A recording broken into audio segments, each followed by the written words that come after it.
Halo, selamat pagi. Apa kabar saudara? Senang sekali Perbarui Khazanah informasi dengan berita terkini dan penuturan langsung narasumber kredibel. Faktornya adalah media sosial, Mas. Setiap hari pukul 7 pagi, live.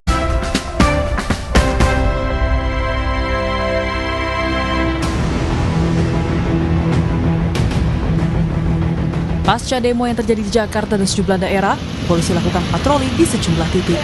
Kapolda Metro Jaya Irjen Asep Edi Suheri bilang, langkah ini dilakukan untuk membuat situasi aman. Kapolda juga bilang, siapapun yang bertindak anarkis akan ditindak tegas, terukur dan sesuai prosedur.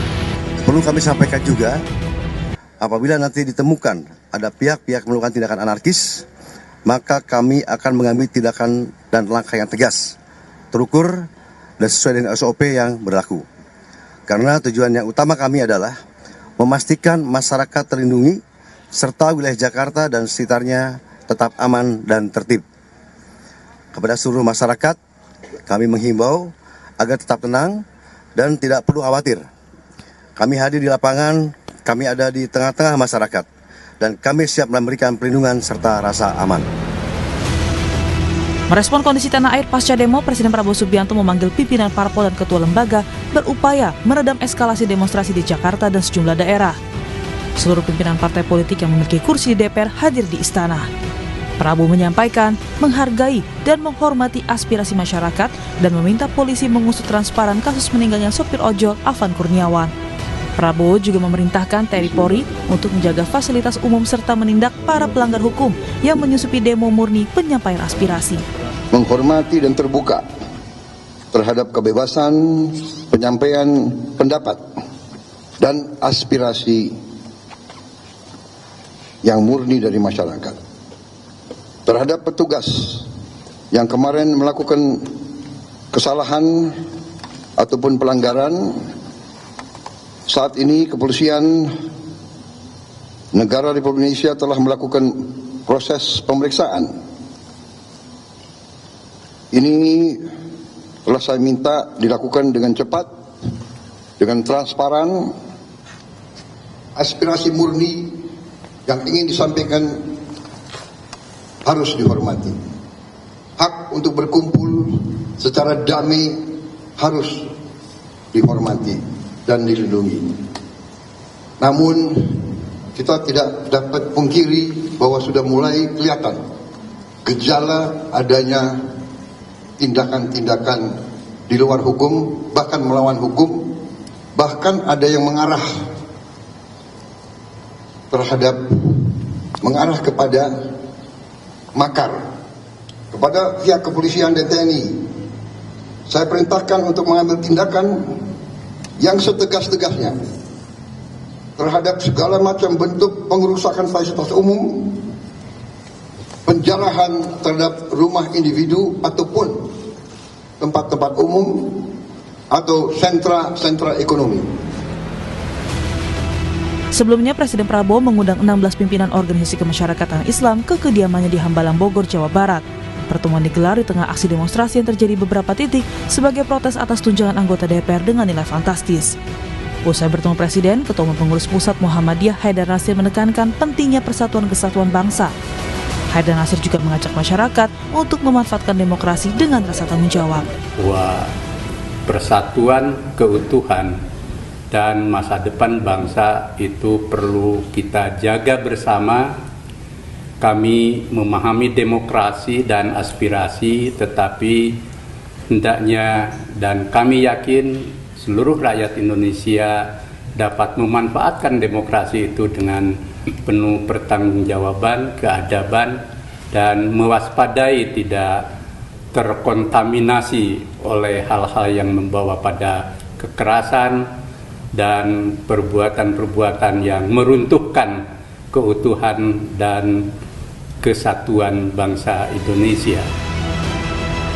Publik pun berharap negara hadir dengan kebijakan nyata demi kepentingan rakyat. Tim Liputan Kompas TV.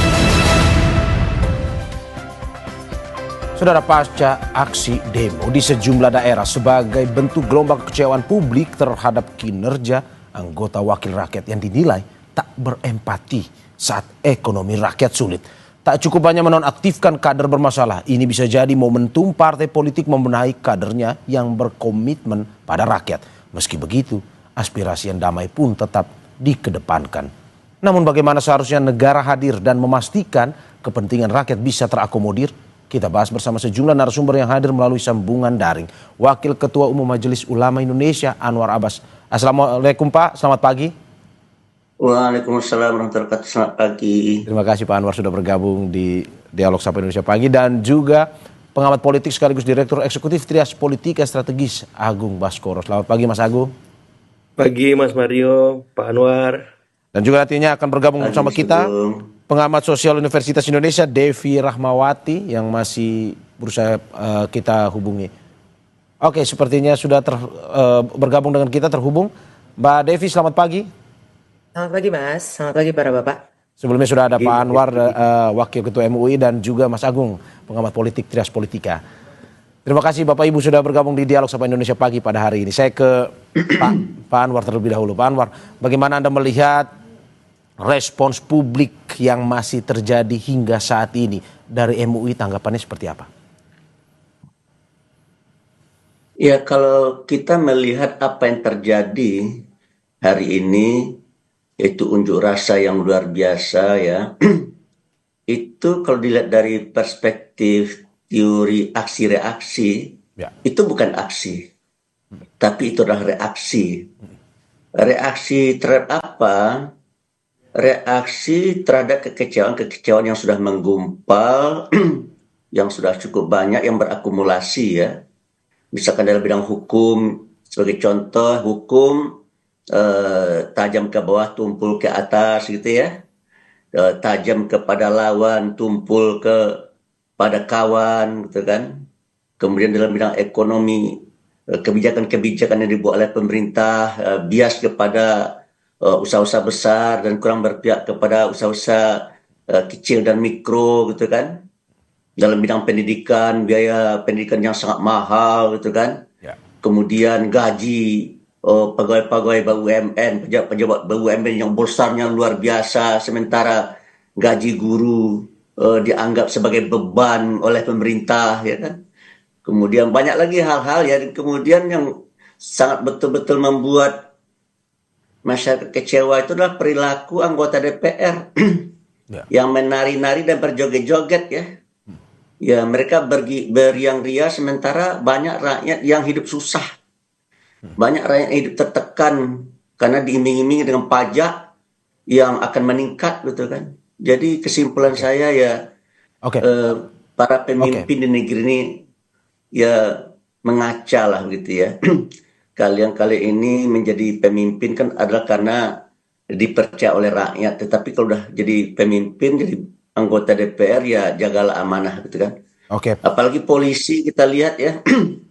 saya rasa di zaman kolonial Belanda nggak ada polisi yang kayak gini nih, sadisnya gitu. Saya minta betul lah kepada pihak kepolisian nih, kalau akan memukul para demonstran itu jangan dipukul di kepalanya. Karena kalau udah dipukul di kepala lalu oleh itu mari kita perbaiki kelemahan-kelemahan kita di DPR, perbaiki diri, polisi perbaiki diri, pemerintah perbaiki diri, masyarakat juga harus memperbaiki diri gitu. Masyarakat jangan hanya bisa mengkritik, tapi juga kita juga punya kelemahan-kelemahan. Buktinya ketika unjuk rasa berubah menjadi anarkis kan, itu kan tanda ada masalah juga pada diri kita sebagai rakyat ya. Tapi saya terus terang saja ya melihat pemerintah, terutama dalam pernyataan sikapnya Presiden ya, beliau menghormatin hak-hak daripada masyarakat untuk menyampaikan pendapat. Saya rasa itu sudah bagus ya. Dan beliau juga sudah mengeluarkan instruksi supaya ya unjuk rasa diberi kebebasan untuk menyampaikan aspirasi. Tetapi kalau seandainya melebihi batas ya juga harus ada tindakan. Saya sudah tepat itu ya. Saya ke Mbak Devi. Mbak Devi, bagaimana Anda melihat bahwa respons publik masih sampai saat ini? Kabar hari ini juga masih akan demo, walaupun kemarin misalkan Presiden sudah memberikan pernyataan konferensi pers terkait dengan kebijakan tersebut. Dari Mbak Devi melihat apa sebenarnya yang tadi sudah disampaikan oleh Pak Anwar, penyebab-penyebabnya. Dari Mbak Devi melihat respons publik yang berkepanjangan ini, analisisnya seperti apa? Ya, tentu saya sepakat dengan beliau bahwa kenapa kemudian sekarang kita masuk pada fase krisis. Ya. Krisis itu sebenarnya terjadi ketika hanya bisa terjadi ketika kita salah meresponnya. Tanda-tanda bahwa masyarakat sudah tidak nyaman, masyarakat menuntut banyak hal itu bukan terjadi 1-2 hari belakangan ini. Sudah banyak kegelisahan, ketidaknyamanan yang diekspresikan oleh masyarakat, yang namun sayangnya direspon dengan tidak serius, salah satunya oleh apa yang tadi disampaikan Pak Anwar terkait ekspresi komunikasi nonverbal dengan joget-joget dan sebagainya. Padahal riset panjang sejak hampir 50 tahun terakhir, orang itu lebih menangkap bukan apa yang kita sampaikan, tapi apa yang kita lakukan dan kita ekspresikan. Nah, gestur ya? Kalau gestur maksudnya. Betul. Karena 80% manusia itu hanya menangkap apa yang kemudian dilakukan oleh orang lain di depannya, bukan apa yang dia katakan, gitu ya. Jadi tanda-tanda bahwa masyarakat merasa sendirian dalam hal ini sudah cukup panjang begitu ya. Nah, jadi kalau kemudian sekarang ada ketakutan karena kemudian penjarahan dan sebagainya, kalau saya menggunakan analogi, coba kita bayangkan ada sepotong kayu kering, lalu sebuah percikan api menyentuhnya. Apa yang terjadi? Jelas kobaran api. Tapi sungguh naif jika kita hanya menyalahkan percikan api itu. Yang perlu kita tanyakan adalah, kok bisa ya ada tumpukan kayu kering itu ada di sana. Nah, ini adalah analogi yang coba saya gunakan untuk memahami fenomena penjarahan yang juga mewarnai aksi unjuk rasa beberapa hari belakangan ini. Sayangnya kita semua hanya terpaku pada percikan apinya. Orang lupa bahwa kenapa kemudian ada kayu kering tadi. Ini yang perlu sama-sama secara jernih kita analisa. Oke, Mbak Devi, tadi Pak Anwar sudah sedikit memberikan detail terkait dengan apa saja yang mungkin bisa memicu kemarahan publik. Apakah menurut Anda juga dari pengamatan sosial Anda bahwa kebijakan-kebijakan yang disampaikan oleh pemerintah saat ini, Mbak Devi, itu kebijakan yang kurang populis sebenarnya atau bagaimana? Ya, yang menarik adalah kenapa sih orang kecewa? Kecewa itu sederhana, ketika kenyataan dengan apa yang disampaikan itu jaraknya terlalu jauh. Kecewanya makin dalam ketika jaraknya sangat lebar. Kecewa itu biasa, sedih itu biasa. Tapi kenapa kemudian itu lukanya menganga kalau kemudian semakin jauh antara realitas dan apa yang kemudian dikatakan. Apa yang menurut Anda berbeda antara realitas dan apa yang disampaikan? Kebijakan seperti apa yang berbeda misalkan? Ya, sederhana. Makanya kenapa di China misalnya dari 2013 bahkan Xi Jinping misalnya dengan tegas dan serius mengatakan bahwa aparat publik itu dilarang sekali untuk kemudian mendemonstrasikan kehidupan yang tidak layak atau berlebihan kepada masyarakat. Kenapa? Karena Cina belajar bagaimana ketika Eropa itu masuk dalam fase kelam, ekonominya rusak, itu salah satunya dimulai ketika para pejabat publik ya itu bermewah-mewah yang kemudian berujung pada praktek tanda kutip merampok negara yang ujungnya masyarakat yang dikorbankan, yang awalnya dimulai dari ketidakmampuan mengelola syahwat diri dan bahkan mendemonstrasikannya.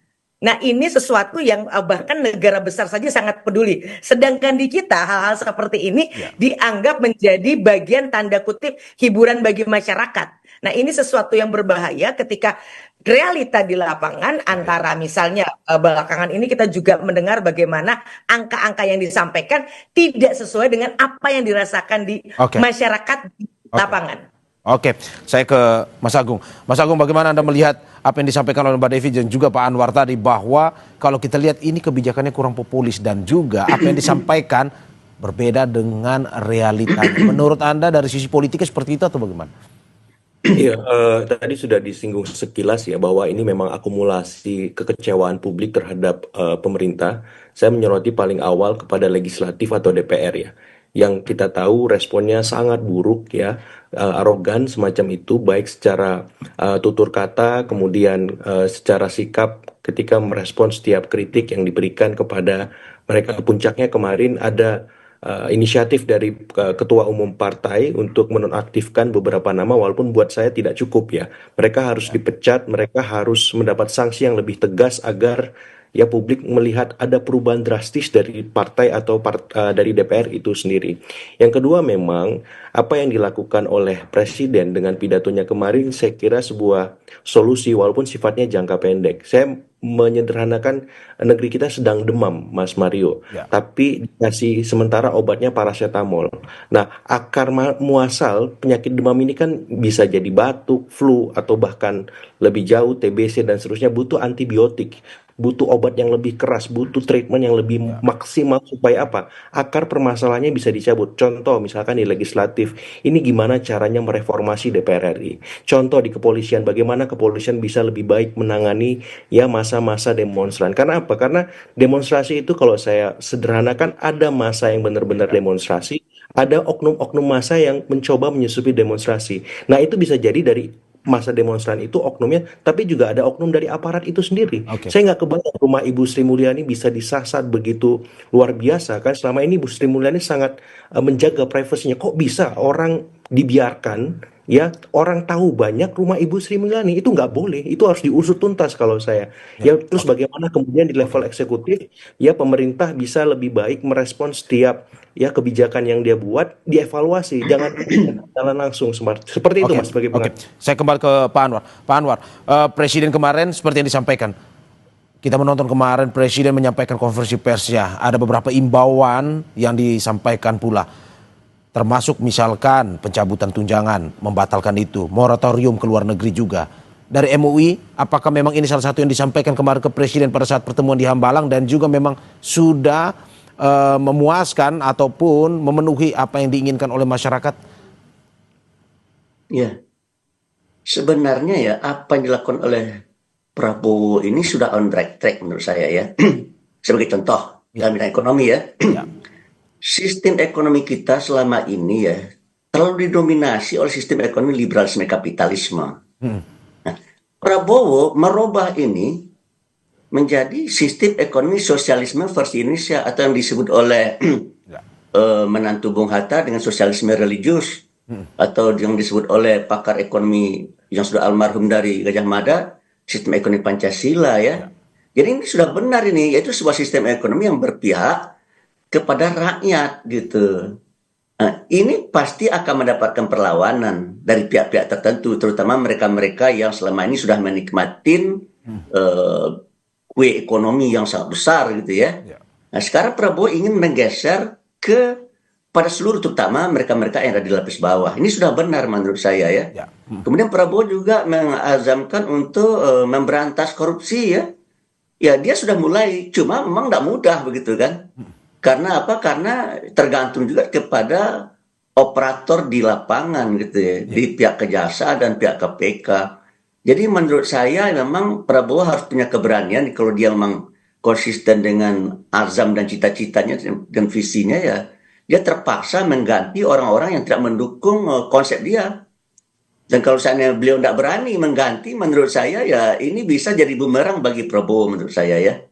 Karena apa? Karena nanti Prabowo pasti akan terjebak dengan kata-kata. Dalam bahasa beliau sendiri ya akan terjebak dengan omon-omon ya. Dan kalau seandainya masyarakat sudah menilai Pak Prabowo omon-omon, maka trust pada Pak Prabowo akan jatuh, akan hilang, dan itu sangat berbahaya menurut saya. Bahkan itu akan mengancam eksistensi kepemimpinan beliau. Dan menurut saya itu tidak kita mauin. Oleh karena itu Pak Prabowo kita harapkan supaya berani menjadi pemimpin yang mandiri, yang tidak dineko-nekoin oleh yang lain gitu, dan tidak takut dengan ancaman-ancaman siapa saja. Karena saya yakin dan percaya bila Pak Prabowo bersama rakyat, maka rakyat insya Allah akan melindungi, akan berjuang bersama beliau. Oke. Jika memang pada akhirnya memang ini sesuai dengan apa yang kita inginkan, kembali ke masyarakat, ekonomi pun bisa mensejahterakan masyarakat. Pak Anwar, bagaimana ini mengimbau kepada masyarakat khususnya yang mendemonstrasi untuk bisa melakukan penyampaian pendapat dengan terukur tanpa pada akhirnya ya terjadi lagi seperti demonstrasi yang berkepanjangan ini? Ya, karena apa disampaikan oleh Pak Prabowo dinilai oleh masyarakat dalam implementasi tidak sama. Contoh Danantara ya. Ya. Danantara itu kata mereka bagus, tapi Danantara itulah sebuah konsep yang berorientasi pada pertumbuhan ekonomi. Ya. Timbul pertanyaan pada diri masyarakat. Lalu bagaimana halnya dengan masalah pemerataan? Gitu. Jadi yang dipikirkan jangan hanya pertumbuhan ekonomi, tapi juga masalah pemerataan. Apalagi di saat pengangguran angkanya luar biasa. Di saat angka pencari kerja betul-betul mengerikan ya. Sebagai contoh misalkan gini. Pak Yusuf Kala perusahaannya memerlukan hanya 20 orang insinyur. Sementara yang melamar 23.000, coba bayangkan itu. Oke, Pak. Yang dia perlukan hanya 20, yang melamar 23.000. Ada apa ini kan gitu kan? Oke. Oleh karena negara harus hadir. Nah, kalau negara harus hadir, kebijakannya bukan hanya kepada pertumbuhan ekonomi, tapi juga pada pemerataan. Jadi oleh karena itu bagi saya ya banyak hal-hal yang maksudnya baik, tapi ketika diimplementasikan ada kesenjangan antara maksud dengan realita gitu. Itu menjadi pertanyaan. Oke, saya ke Mbak Devi. Ini menarik bahwa sekali lagi disampaikan bahwa ada perbedaan antara realita dan juga apa yang disampaikan. Kalau dari Mbak Devi sendiri ini melihat ke depan, bagaimana apa yang sudah disampaikan oleh Presiden dalam konferensi pers kemarin, mencabut tunjangan, memberhentikan anggota DPR yang kemarin mendapat kritik dari publik, serta moratorium ke luar negeri. Menurut Anda, dari segi pengamatan sosial, sudah memuaskan publik untuk tidak lagi untuk akhirnya menerima dan tidak lagi ini berkepanjangan demonstrasinya itu bagaimana?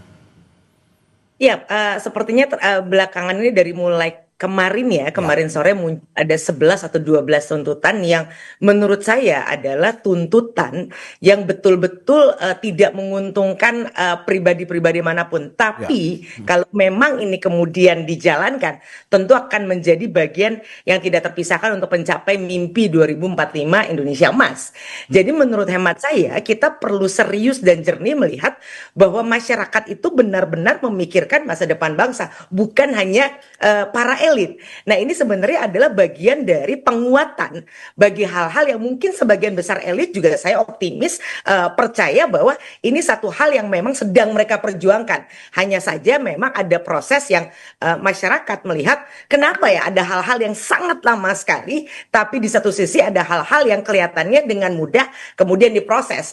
Nah, gambaran-gambaran seperti ini di hari ini dengan saluran informasi yang begitu mudah dicapai sangat sulit bagi siapapun untuk sekedar berretorika karena informasi yang cepat membuat masyarakat dengan mudah kemudian melakukan risetnya sendiri apakah harapan mereka itu sudah dipenuhi atau tidak.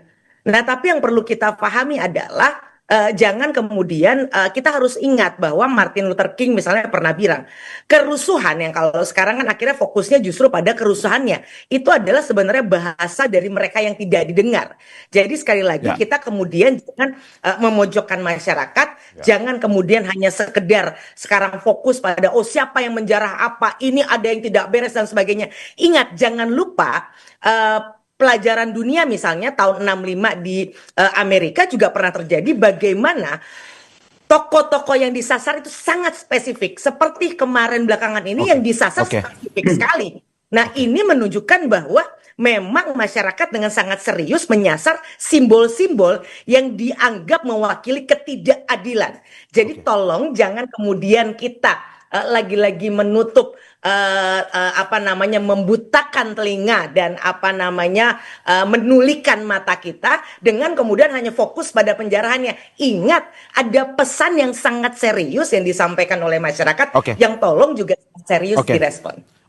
Saya ke Mas Agung. Mas Agung, ada respons dari masyarakat untuk ini menyampaikan apa yang menjadi ketidakpuasan mereka. Menurut Anda DPR salah satunya dan bagaimana kemarin Presiden memanggil partai politik tersebut, ketua umumnya, apa yang harus dilakukan sebenarnya selain apa yang disampaikan oleh Presiden kemarin? Ya, hari ini semua massa turun ke jalan untuk demonstrasi, Mas. Salah satunya pusatnya itu di DPR. Sambut mereka. Anggota-anggota Dewan harus standby di sana, mendengar aspirasi masyarakat. Ajak mereka masuk, diskusi, dialog, jalankan fungsi-fungsi pengawasan, legislasi, budgeting, representasi. Jangan lagi ada jarak masyarakat, jangan terputus aspirasi mereka dengan orang-orang yang mewakilinya. Jadi saya kira hari ini mata kita melotot melihat DPR RI. Dan yang paling penting sebenarnya, ini bukan hanya dilakukan oleh teman-teman DPR pada saat masa-masa genting, tapi setiap harinya mereka serba hadir dimanapun masyarakat membutuhkan. Di dapil mereka ada, di Jakarta ketika memang harus bersidang mereka datang, absen, ya.